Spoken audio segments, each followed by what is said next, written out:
আর এরই মাঝে বিরোধী দলনেতার মুখে ফের এসআইআর এর হুঁশিয়ারি। এরা কি সেটা 14 ফেব্রুয়ারি বুঝতে পারবে। বিহারের সংখ্যাটা আমি জানি, পরে বলে দেবো।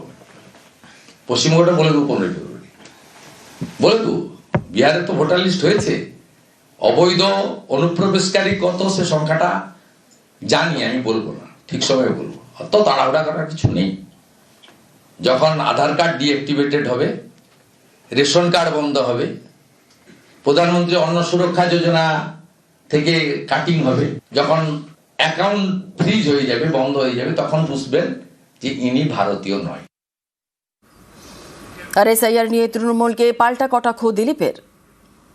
এসআইআর হয়ে গেল, আমরা প্রত্যেকটি ভোটার নিজেরা ফর্ম ফিল আপ করলাম। আর একজন মমতা বলা ঠাকুর আছেন, গুরুমা, তিনিও মিথ্যা কথা বলছেন, লোককে প্রতিশ্রুতি দিয়েছেন যে সিএ তে ফর্ম ফিল আপ করবেন না, এসআইআর ফর্ম ফিল আপ করবেন না। আপনার মেয়ে এমএলএ, আপনারা ফর্ম ফিল আপ করেছেন কিনা? আপনারা করবেন, ভোটার হবেন, ভোট লড়বেন, এমএলএ এমপি হবেন। আর গরিব জনতা তারা ভোটারও হতে পারবে না। আর টিএমসি নেতাদের মা বাপরা কোনোদিন মরে না, ভোট দিয়েই যায়। তার ভাইরা কি বলেছিল, যে ভোটার বাদ দেবে বিএলও তার হাত কেটে দেবো। কজনের হাত কেটেছে?